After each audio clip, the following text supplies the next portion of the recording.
من شأنه وأشهد أن محمدا عبده ورسوله الداعي إلى رضوانه صلوات الله وسلامه عليه وعلى آله وصحبه وسلم تسليما كثيرا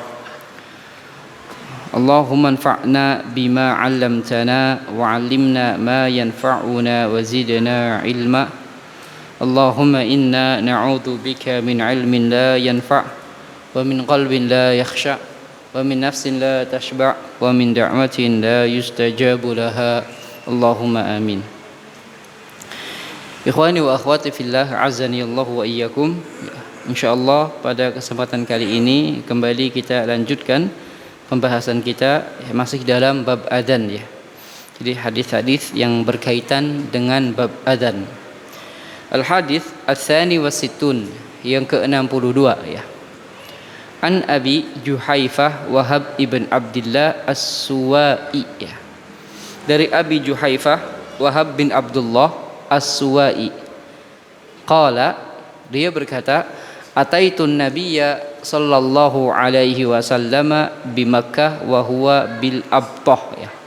Aku mendatangi Nabi sallallahu alaihi wasallam ya di dataran tinggi Mekah yaitu Al-Abtah ya. Fi qubbatin lahu hamra'a min udumin ya, di dalam tenda merah yang terbuat dari kulit binatang yang telah disamak ya. Jadi Nabi berada dalam sebuah tenda merah ya. Qala fa kharaja Bilalun biwudu'ihi ya. Dia berkata kemudian ya Bilal keluar dari tendanya dengan membawa bekas air wudu Rasul ya. Dengan membawa bekas air wudu dari Rasul sallallahu alaihi wasallam. Famin nailin wa nadihin ya. Maka di antara para sahabat itu ya, mereka berebut ya air wudu bekas Nabi tadi ya. Mereka berebut air wudu bekas Nabi tadi dalam rangka mencari keberkahan ya. Fa kharajan nabiyyu sallallahu alaihi wasallam wa alaihi hullatun hamra ya. Ka'anni anzuru ila bayadi saqaihi.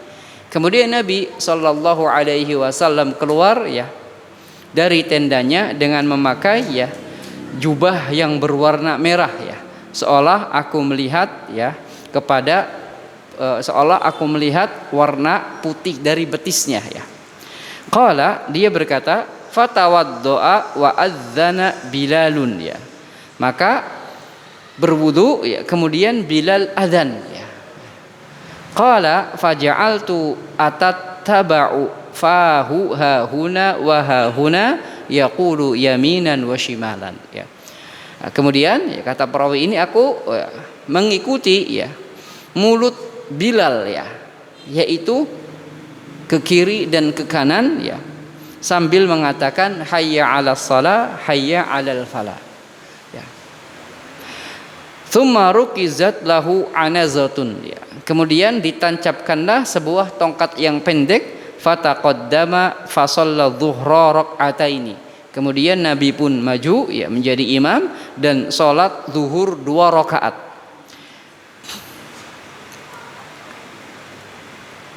Yamurru baina yadayhi al-himaru wal kalbu la yumna ya.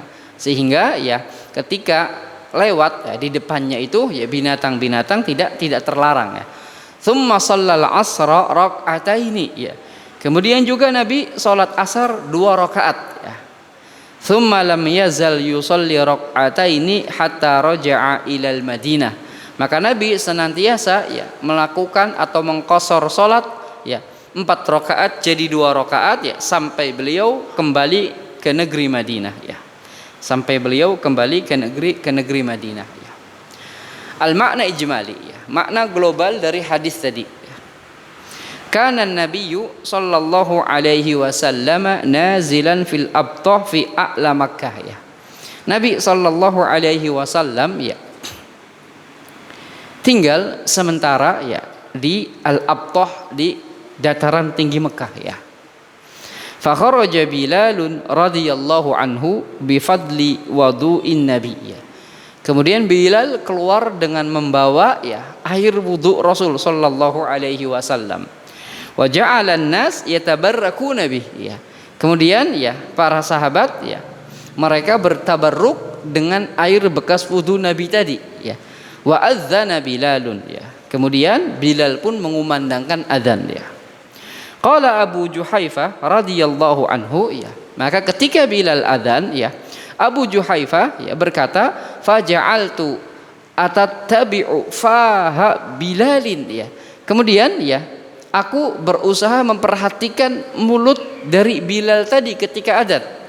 Wa huwa yaltafitu yaminan wa shimalan ya. Dan dia menoleh ke kanan dan ke kiri inda qaulihi hayya 'alas shalah hayya 'alal falah ya. Ketika sampai pada lafaz hayya 'alas shalah hayya 'alal falah. Ini ya ketika sampai pada lafaz ini Bilal ya menengok ke kanan dan ke kiri. Apa tujuannya? Liyasma'an nasu haitsu inna sighataini hasun 'alal maji'i ila shalah ya. Agar manusia mendengar ya, karena dua lafaz ini hayya 'alas shalah hayya 'alal falah adalah lafaz panggilan untuk menunaikan salat ya. Lafaz panggilan untuk menunaikan salat ya. Setelah itu rukizat lahu ramhun qasiratun ya. Kemudian ditancapkanlah tongkat yang pendek ya. Tujuannya apa? Litakuna sutratan lahu fis shalah ya. Untuk menjadi sutroh ketika salat ya. Jadi sutroh ketika salat itu termasuk salah satu sunnah ya. Mencari sutroh ketika salat ya. Dan sutroh itu dicari ya ketika hendak salat ya. Ya, sutroh itu dicari ya, ketika hendak sholat ya. Namun ketika seorang itu sudah berada di dalam sholatnya, dia tidak diperintahkan untuk mencari sutroh ya. Ini yang perlu diperhatikan. Jadi sutroh itu dicari ketika mau sholat ya. Kita cari sutroh ya. Maka di tengah-tengah sholat ketika sutroh itu hilang ya, itu kita tidak diperintahkan mencari sutroh lagi. Kenapa? Karena ketika dia bergerak mencari sutroh itu terjadi banyak gerakan, dan banyak gerakan di dalam sholat itu bisa menjadi pembatal sholat ya. Sementara sutroh itu sunnah ya.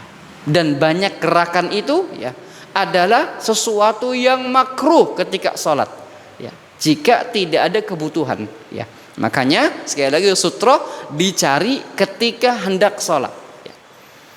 Kalau di tengah-tengah sholat sutroh kita hilang, udah cukup, tidak usah maju terus ya.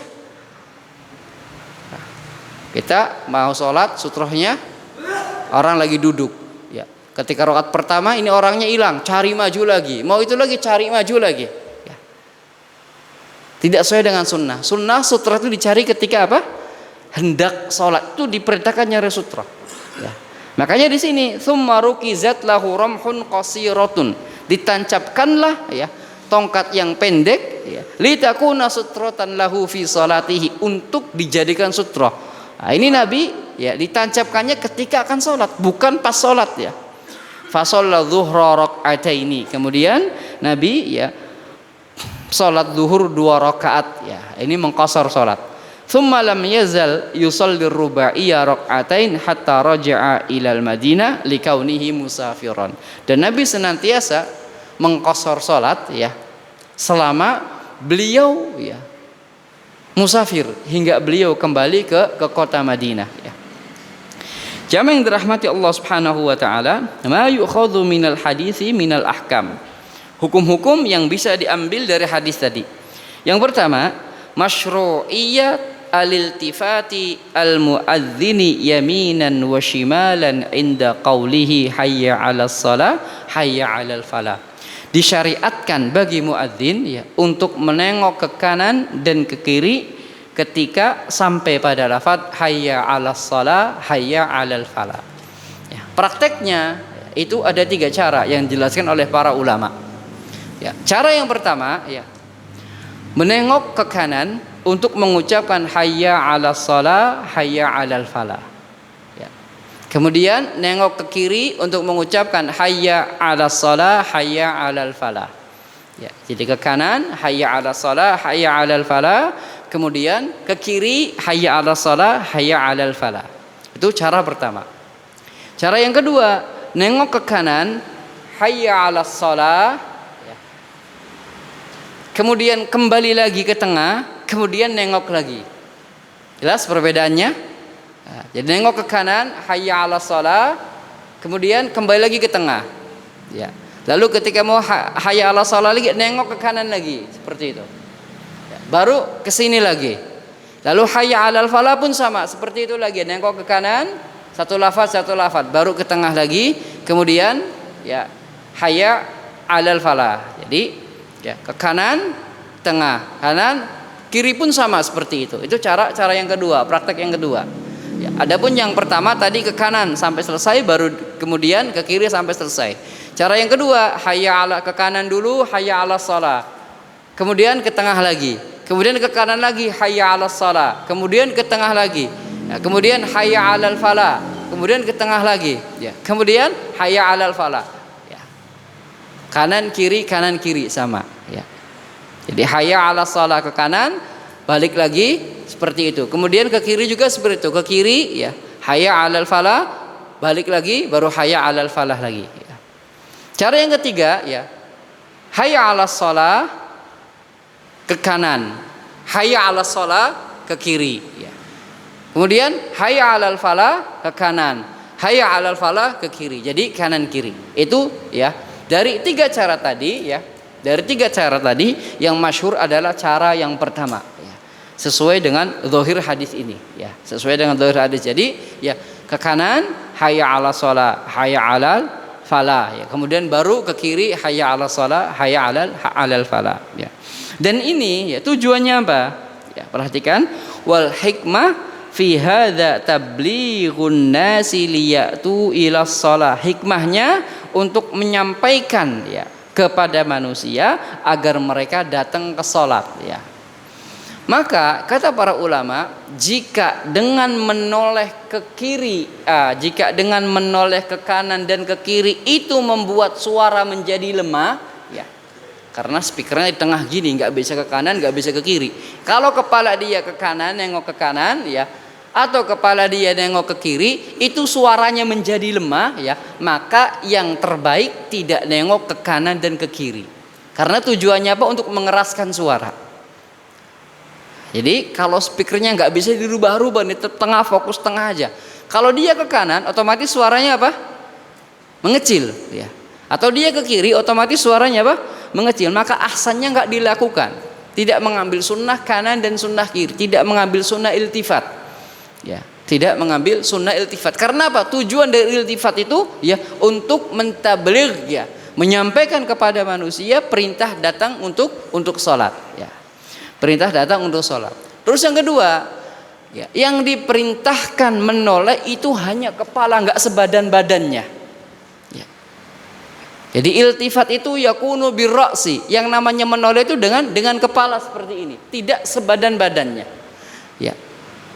Tidak sebadan badannya, itu yang dijelaskan oleh para ulama ya tentang bab iltifat ya, muadzin, menolehnya muadzin ketika mengucapkan hayya 'alas shalah, hayya 'alal falah ya. Ada tiga cara yang dijelaskan oleh para ulama ya. Jadi bisa jadi yang kanan ya hayya 'alas shalah, hayya 'alas shalah, yang kiri hayya 'alal falah, hayya 'alal falah. Jadi ya mau cara yang apa saja bebas ya, mau cara yang apa saja bebas ya. Kemudian juga ya masyru'iyah qasrir rubaiyati ila rak'ataini fis safar ya. Disyariatkan mengqasar salat yang 4 rakaat menjadi 2 rakaat di dalam safar. Wa ya'ti insyaallah, dan pembahasan ini secara khusus nanti akan dijelaskan ya. Kemudian masyru'iyatus sutrah amamal musalli ya, begitu juga disyariatkannya ya sutroh bagi orang yang sholat. Wa ya'ti insyaallah, dan ini juga ya pembahasannya akan datang bab khususnya. Yang keempat, syiddah mahabbatis sahabati lin nabi wa tabarrukihim bi atharihi ya. besarnya kecintaan sahabat kepada Nabi sallallahu alaihi wasallam dan tabarruknya mereka dengan bekas-bekas Nabi sallallahu alaihi wasallam. Kemudian di sini dijelaskan walakin la yulhiquhu fi dzalikal ulama'u wassalihun. Nah, ini ya, tabarruk dengan Nabi ini tidak bisa dikiaskan terhadap tabarruk dengan orang-orang salih ya. Tabarruk kepada Rasul itu enggak bisa dikiaskan dengan tabarruk kepada orang-orang salih ya. Kenapa? Tabarruk ya, atau mencari berkah ya, itu terbagi menjadi dua ya. Tabarruk mencari berkah itu terbagi menjadi dua. Yang pertama tabarruk dzati ya, bertabarruk dengan zatnya ya, dan ini tidak boleh dilakukan kecuali kepada Rasul sallallahu alaihi wasallam. Nah, banyak sekali ya para sahabat bertabaruk dengan zat Nabi ya, di antaranya dengan keringat beliau ya, dengan bekas peninggalan, dengan bekas air wudhu beliau ya. Ini tabaruk zati ya. Dan tabaruk zati ini ya khusus untuk Rasul sallallahu alaihi wasallam. Khusus untuk Rasul sallallahu alaihi wasallam.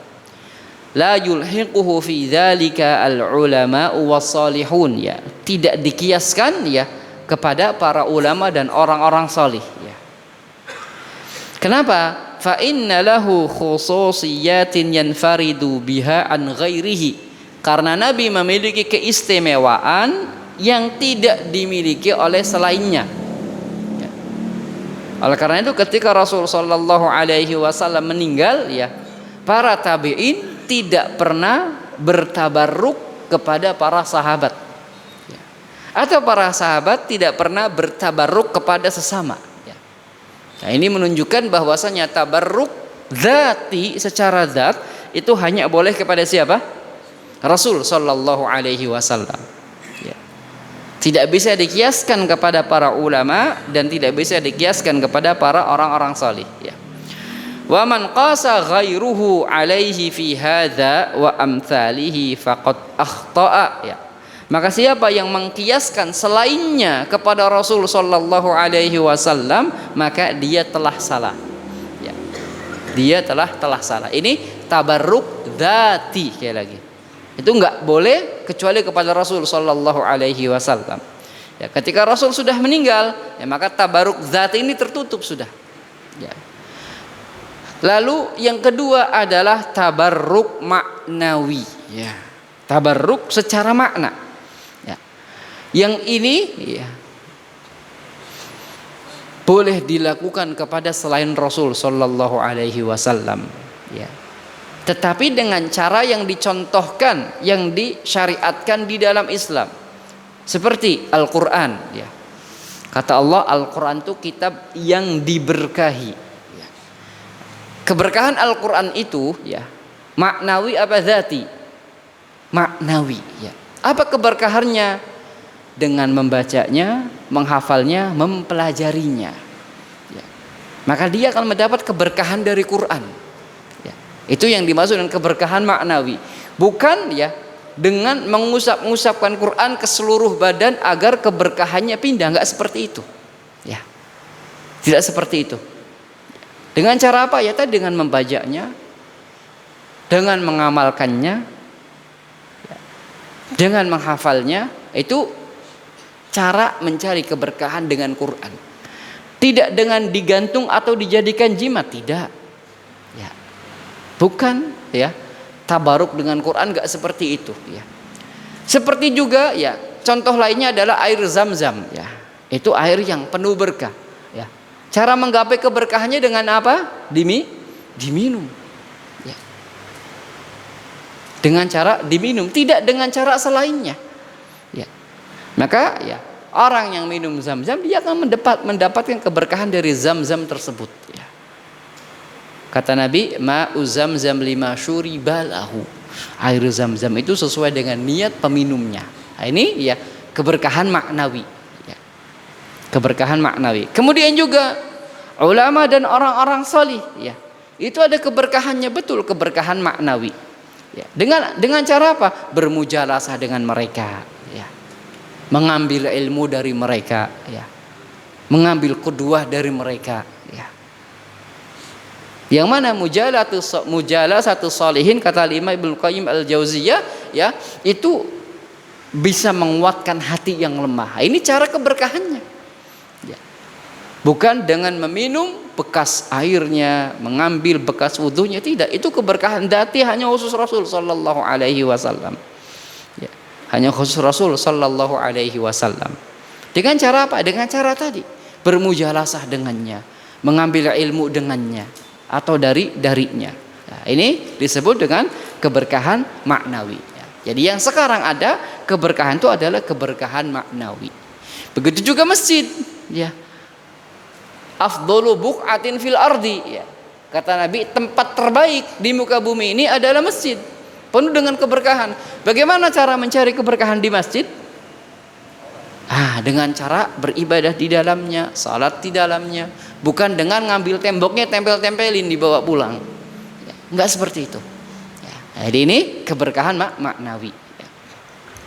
Makanya, ya, tabarruk dengan bekas Nabi itu hanya khusus Nabi Shallallahu Alaihi Wasallam.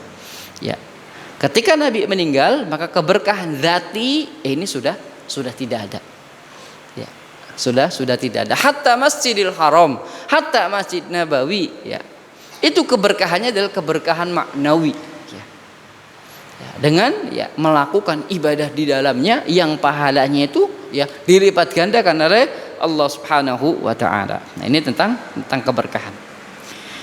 Kemudian warada fi ahaditsa katsiratin an-nahyu an lubsil ahmari lirrijal, ya. Terdapat dalam beberapa hadis larangan menggunakan pakaian yang berwarna merah untuk lelaki. Faminha ma fil Bukhari, ya. Di antara hadis tersebut adalah yang diriwayatkan oleh Imam Al-Bukhari, ya. Anna Nabiyya sallallahu alaihi wasallam naha 'anil mayathiril humur. Nabi melarang memakai pakaian yang dicelupkan ke tinta yang merah, ya. Itu dilarang, ya. Jadi memakai pakaian warna merah itu terlarang bagi lelaki. Fa kaifa dzukira huna anna 'alaihi hullatan hamra, ya. Lalu bagaimana dalam hadis ini Nabi keluar dari tenda dengan memakai jubah warna merah, ya. Jadi Nabi, ya, di dalam satu riwayat melarang memakai pakaian warna merah. Tapi Nabi sendiri keluar dengan menggunakan jubah warna merah. Ini bagaimana mengkompromikan dua hadis ini, ya. Dzakara al-Imam Ibnu Qayyim fil Hadyin Nabawi, ya.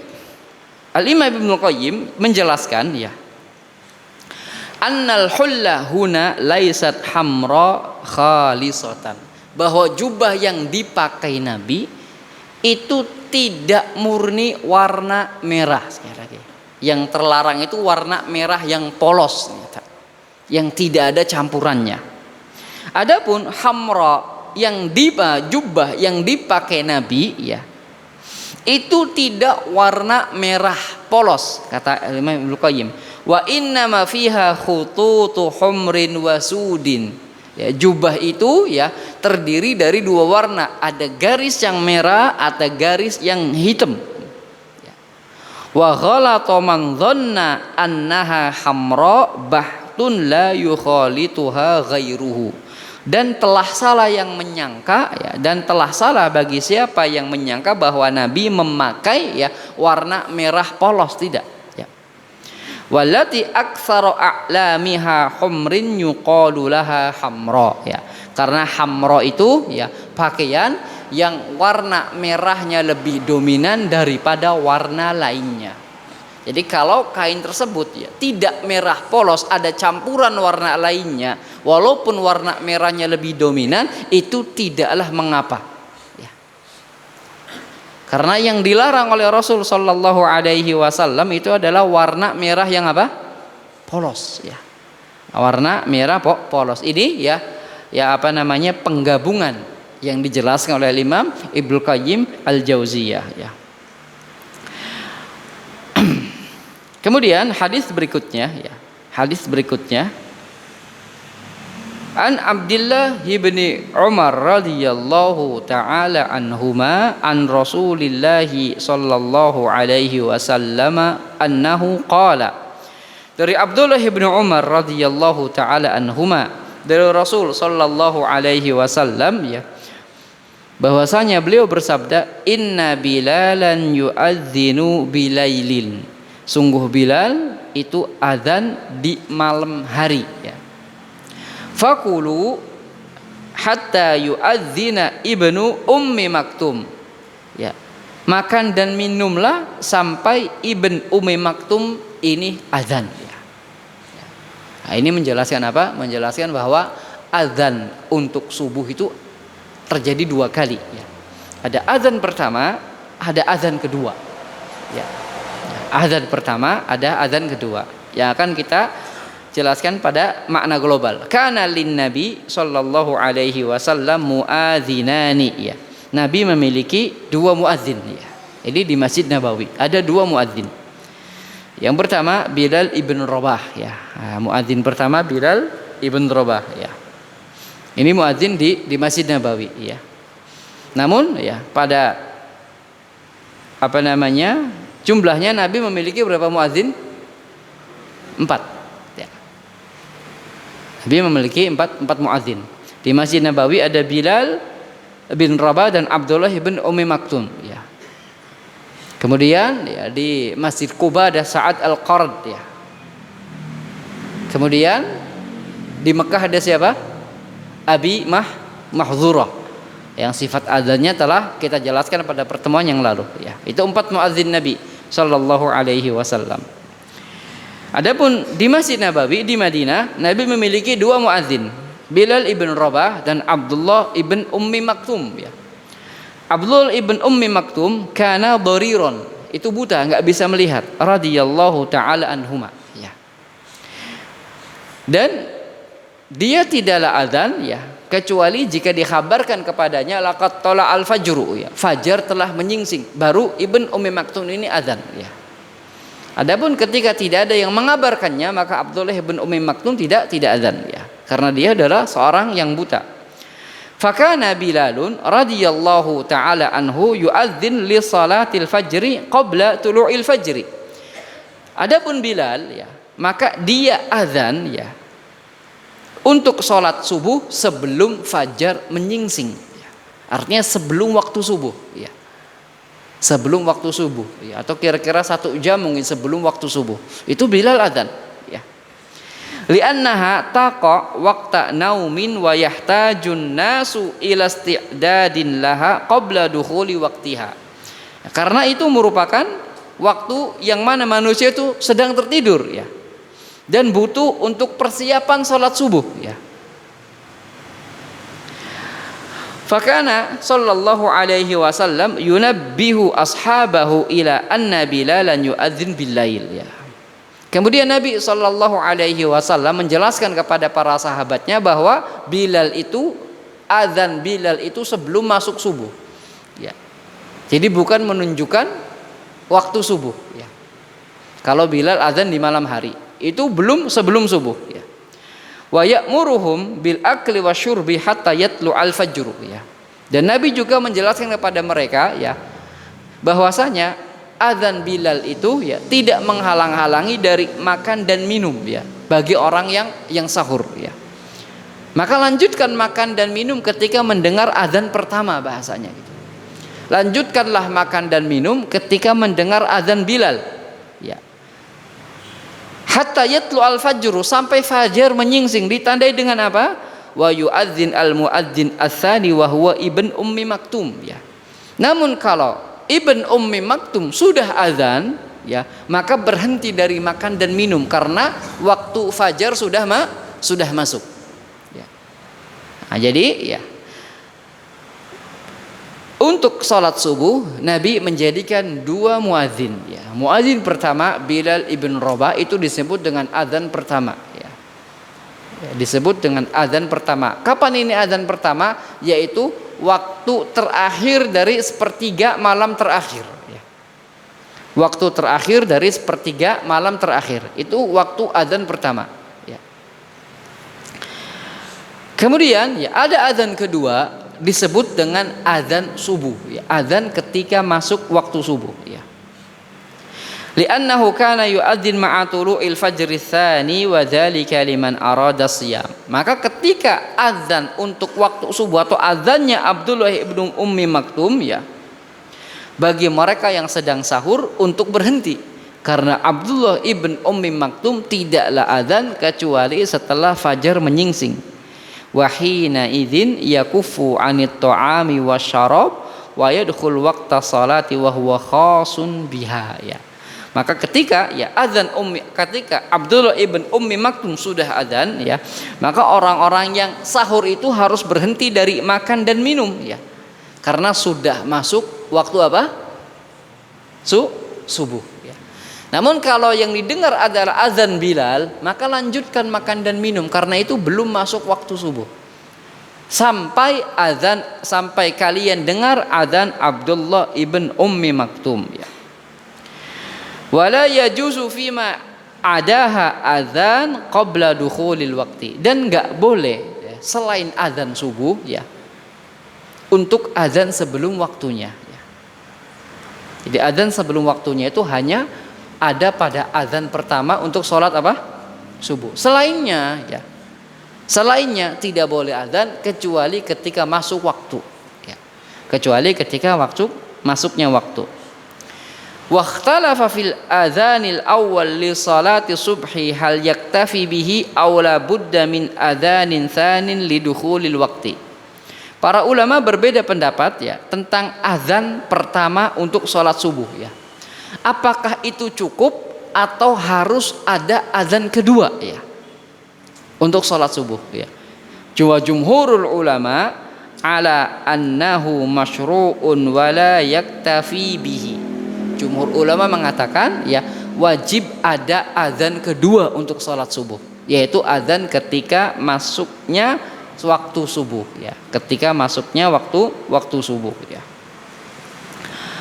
Ma yukhadhu minal hadis minal ahkam, hukum-hukum yang bisa diambil dari hadis tadi. Yang pertama, jawazul adzani li salatil fajri qabla dukhuli waqtiha. Boleh azan untuk subuh, boleh azan subuh sebelum waktunya, itu disebut dengan azan pertama. Disebut dengan azan pertama yang dikumandangkan oleh Bilal. Dan ini waktunya sekali lagi pada sepertiga terakhir dari sepertiga malam terakhir. Jadi ada sepertiga malam terakhir. Di sepertiga malam terakhir ini waktu terakhirnya. Jadi dibagi tiga lagi, waktu terakhirnya itulah masuk waktu azan pertama. Itu juga disebut dengan masuk waktu sahur itu juga disebut dengan masuk waktu sahur. Misal sekarang sepertiga malam terakhir itu masuk pada pukul 2 misalnya. Itu sepertiga malam terakhir pukul 2. Nah, dari 2 sampai ke waktu subuh, dari jam 2 sampai ke waktu subuh itu dibagi 3. Dari jam 2 sampai ke waktu subuh itu kira-kira 2 jam setengah karena subuhnya 4:30 Dari jam 2 ke 4:30 kira-kira 2 jam setengah. Nah, 2 jam setengah ini dibagi 3 sepertiga pertama, sepertiga kedua, sepertiga ketiga. Di sepertiga terakhir itu disyariatkan azan pertama, dan itu juga merupakan waktu untuk makan sahur. Jadi waktu makan sahur itu di sepertiga terakhir dari waktu sepertiga malam terakhir. Kalau sepertiga malam terakhir, Anda contohkan tadi jam 2 sampai 4:30, ini sepertiga malam terakhir. Jam 2 sampai 4:30, 2 jam setengah dibagi 3. Nah, di terakhirnya itu yang mendekati subuh itu sepertiga, yang mendekati subuh itu adalah waktu sahur Dan disitulah Bilal itu azan. Berikutnya, jawaz ittikhadi muadzinaini li masjidin wahid Hadis tadi menunjukkan dibolehkannya diadakan lebih dari satu muadzin bagi satu masjid. Boleh ada lebih dari satu muadzin untuk satu masjid. Ya. Sebagaimana Nabi Shallallahu Alaihi Wasallam ya, dalam satu masjid menjadikan dua muadzin, yaitu Bilal ibn Rabah dan Abdullah ibn Ummi Maktum. Ya. Kemudian ya, hukum berikutnya yang bisa diambil, istihbab adamil kafi anil akli wa syurbi liman arada siyam. Ya. Anjuran untuk tidak berhenti makan dan minum ya, hatta yatahaqqaqa tulu'ul fajri, sampai fajar benar-benar menyingsing, sampai masuk waktu subuh ya. Karena puasa itu dimulainya ketika waktu subuh ya. Al-fajr tsani, ketika muncul menyingsing fajar kedua itu dimulai puasa ya. Maka tidak boleh berpuasa ya sebelum masuk waktu fajar kedua ya. Makanya kata Nabi sallallahu alaihi wasallam ya, kulu washrobu ya, makan dan minumlah,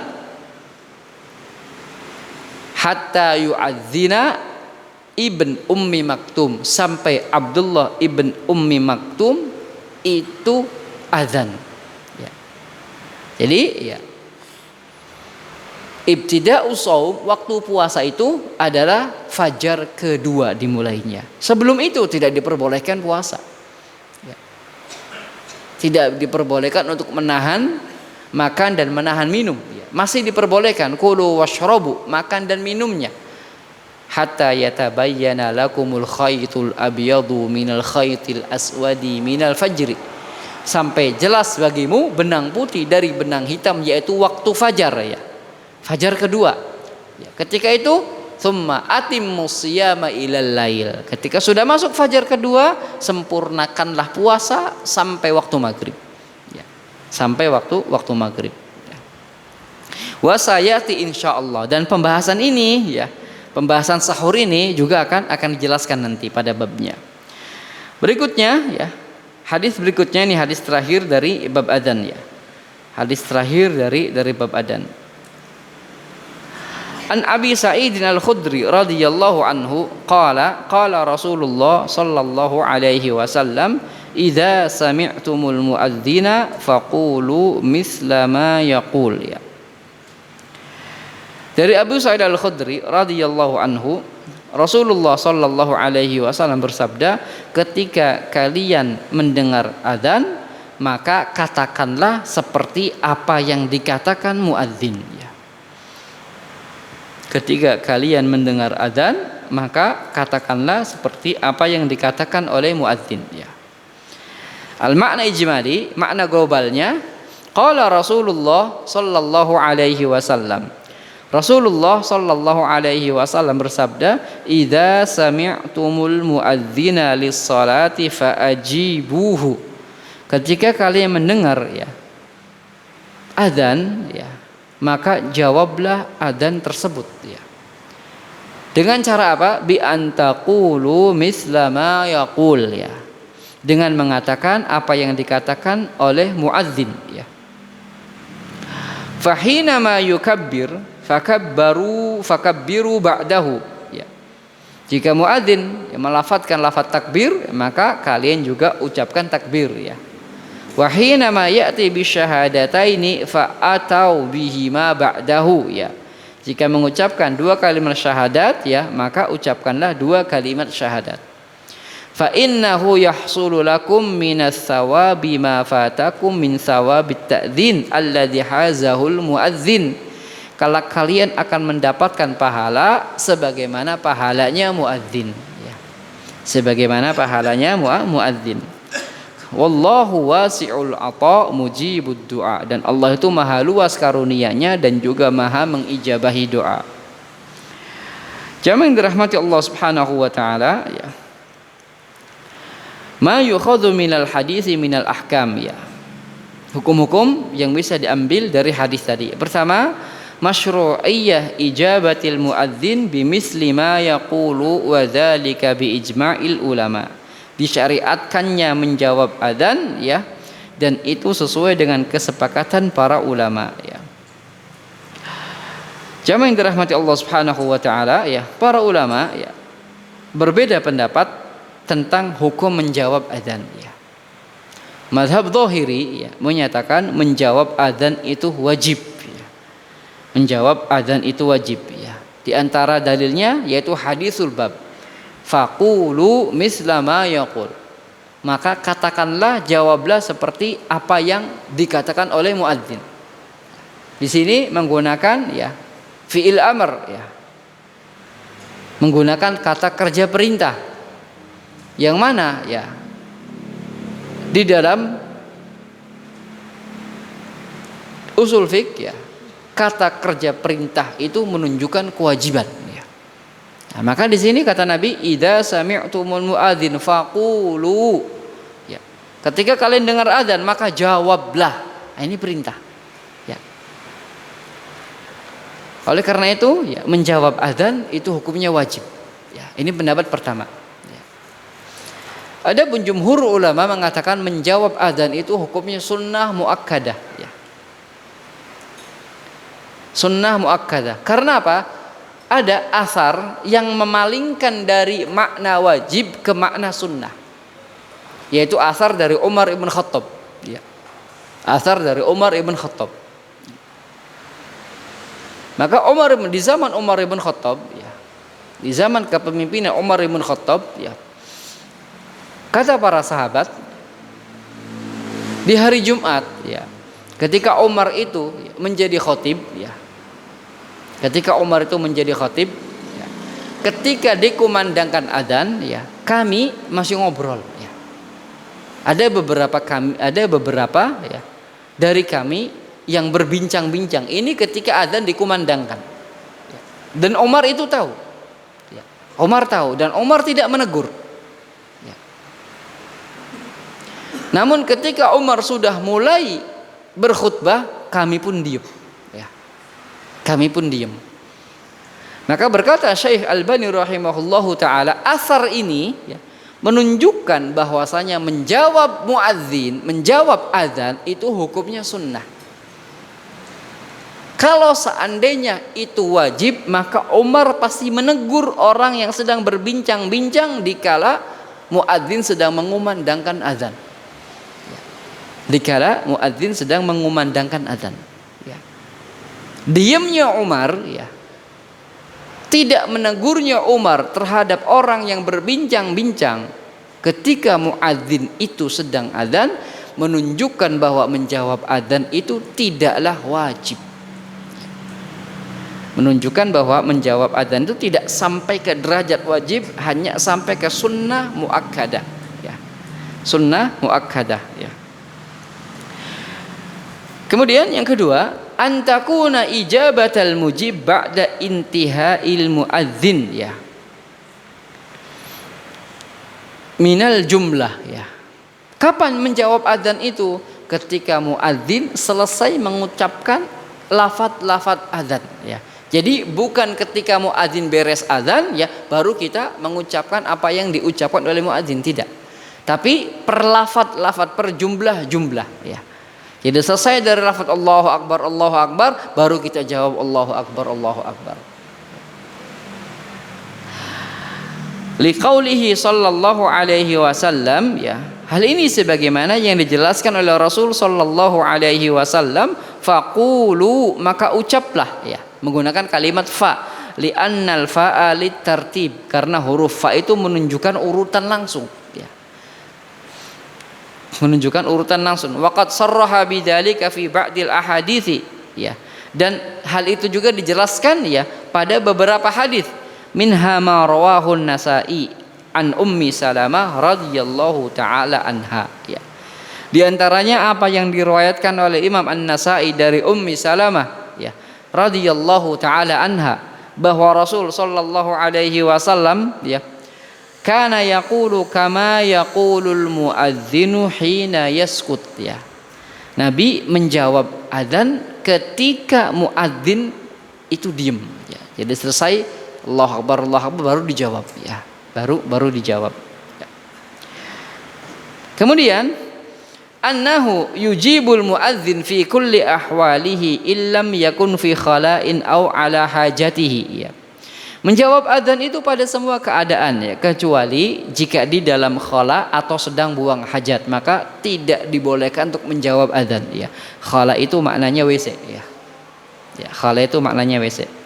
Kenapa? Li'anna kulla dzikrin lahu sabab la yanbaghi ihmaluhu, ya. Karena setiap dzikir yang memiliki sebab tidak pantas disepelekan, ya.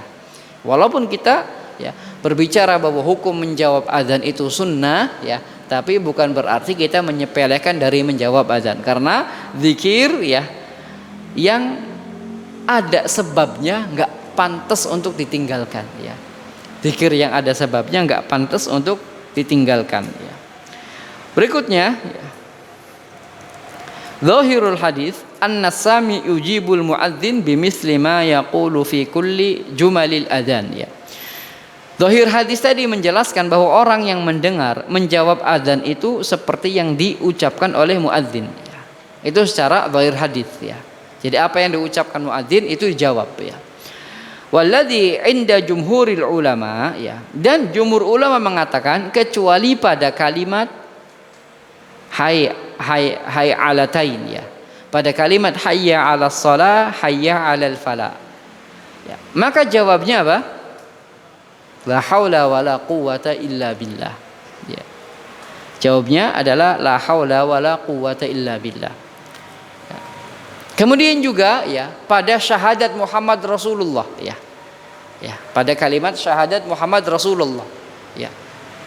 Sebagian ulama juga menganjurkan menjawabnya apa? Asyhadu an la ilaha illallah, jawabnya apa? Asyhadu an la ilaha illallah. Asyhadu anna Muhammad Rasulullah, jawabnya apa? Asyhadu anna Muhammad Rasulullah juga. Tapi dalam riwayat lain jawabannya raditu billah ya rabb wa bil islami dina wa Muhammadin nabiyya. Dalam riwayat lain, ya. Ketika masuk pada bab syahadat Muhammad Rasulullah, ya. Adapun hayya 'alas shalah hayya 'alal falah, ya. Itu jawabnya la haula wala quwwata illa billah. Kenapa? Ya. Lianna al-haylah, ya. Ucapan, ya, la tunasibus sami' innamal ladzi yunasibuhu hauqalah. Karena kalau dijawab hayya 'alas shalah lagi itu tidak sesuai, ya. Pasnya dijawab dengan la haula wala quwwata illa billah. Ini menunjukkan apa? Ini menunjukkan bahwasannya ibadah itu perlu bantuan dari Allah Subhanahu wa taala, ya. Makanya dalam bab ajakan, ya, diajak salat itu, ya, harus mengucapkan la haula wala quwwata illa billah, yang maknanya bima'unatihi wa ta'idihi yakunu maji'una lis-salatin wa qiyamuna biha. Karena dengan bantuan dan kekuatan dari Allah kita bisa mendatangi salat dan kita bisa menegakkan salat. Nah, itulah rahasia kenapa pas hayya 'alas shalah hayya 'alal falah, ya, itu jawabnya adalah la haula wala quwwata illa billah, ya. Karena kita itu tidak akan mungkin bisa salat, enggak akan mungkin bisa ibadah tanpa bantuan dan kekuatan dari Allah Subhanahu wa taala, tanpa bimbingan dari Allah Subhanahu wa taala, ya. Nah, kemudian, ya, bagaimana dengan ucapan at-taswib, ya. Taswib itu ucapan as-salatu khairum minan naum, ya. As-salatu khairum minan naum, ya.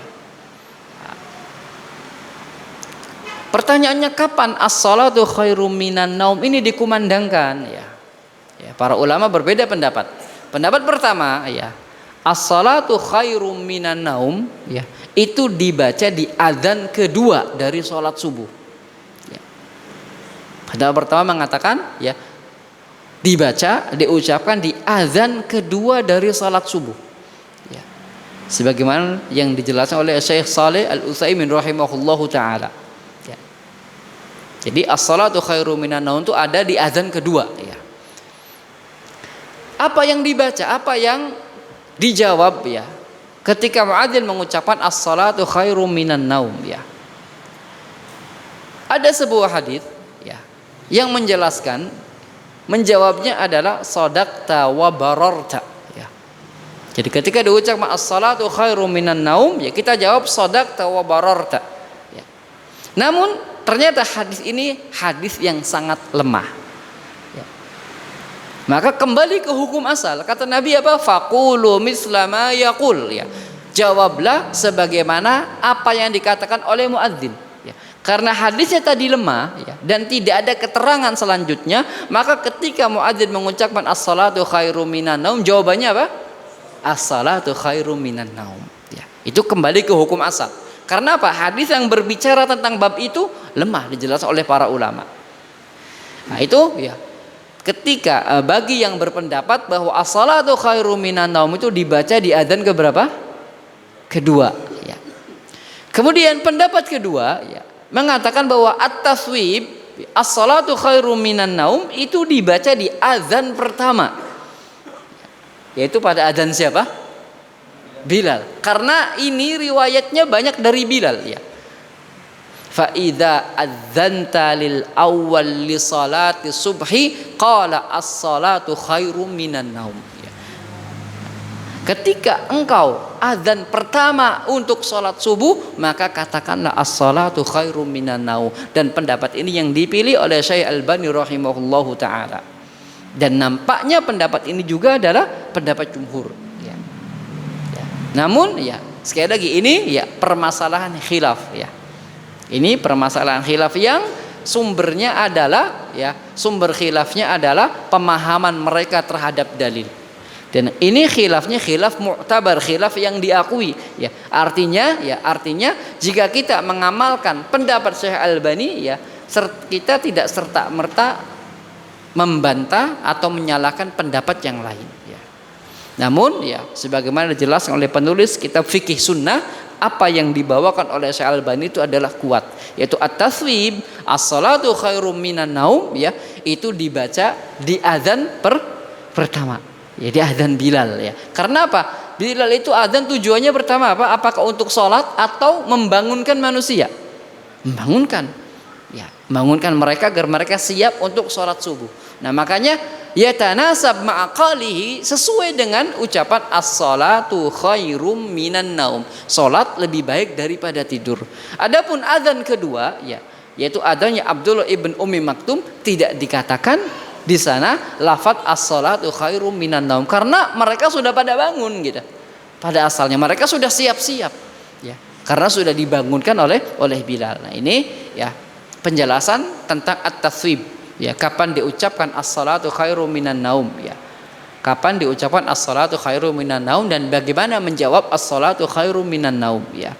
Ya. Jadi ada hadis yang mengatakan ya shadaqta wa bararta, namun hadis ini hadis yang dhaif, ya. Sehingga kembali ke hukum asal, ya, yaitu apa? Mengucapkan seperti yang diucapkan oleh muadzin. Kemudian faidatun, ya. Rawal Bukhari fi sahihihi, Imam Bukhari meriwayatkan dalam sahihnya dari Jabir bin Abdullah anna Rasulullah sallallahu alaihi wasallam, bahwa Rasulullah sallallahu alaihi wasallam bersabda, man qala hina yasma'un nida, siapa yang berkata, ya, siapa yang mengucapkan setelah selesai azan, apa yang diucapkan? Allahumma rabba hadhihi da'wati tammah wassalatil qa'imah ati Muhammadan al-wasilata wal fadilah wa ba'athhu maqamam mahmudan alladhi wa'attah, ya. Apa kata Nabi? Halat lahu syafaati yaumal qiyamah, maka ia berhak untuk mendapatkan syafaatku di hari kiamat, ya. Jadi hanya dengan membaca ini setelah selesai adzan, itu diantara cara kita mendapatkan syafaat Rasul sallallahu alaihi wasallam, ya. Mendapatkan syafaat Rasul sallallahu alaihi wasallam. Jamaah yang dirahmati Allah Subhanahu wa taala, dengan demikian selesailah hadis-hadis tentang bab adzan yang insyaallah kita akan bahas hadis-hadis tentang istiqbalul kiblah, tentang menghadap kiblat. Sampai sini barangkali yang tanyakan.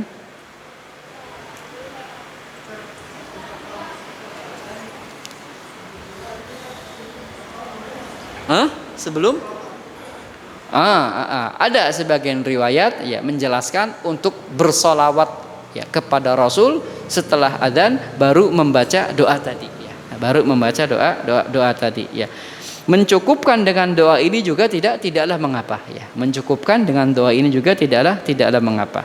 Namun kalau ditambahkan salawat juga boleh ya, bahkan lebih utama. Wallahu a'lam.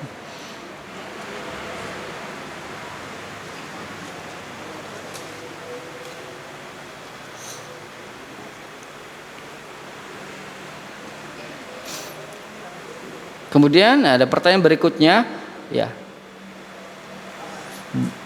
Ketika kita mendengarkan radio atau TV sedang azan ya, itu apakah kita wajib untuk menjawab azan tersebut kan kita?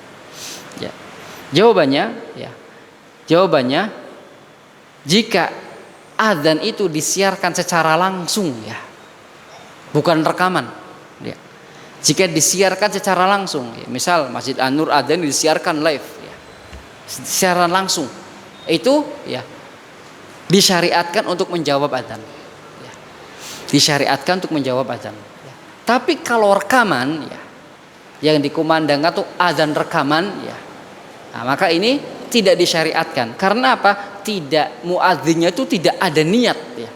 Bahkan terkadang muadzinnya sudah mati tapi adzannya masih dikumandangkan ya.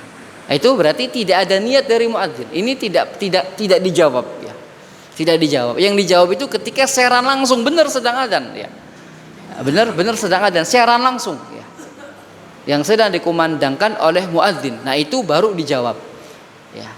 Adapun rekaman adzan ya, rekaman adzan walaupun di-setel di waktu-waktu adzan, kalau itu adzannya rekaman ya, bukan langsung, maka tidak perlu dijawab. Ya, maka tidak perlu dijawab. Wallahu a'lam. Ada pertanyaan lagi ya, ikhwah?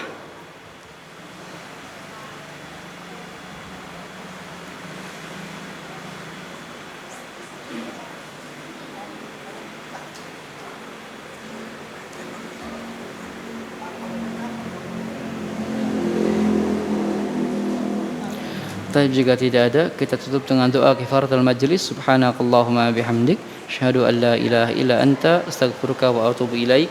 Wassalamualaikum warahmatullahi wabarakatuh.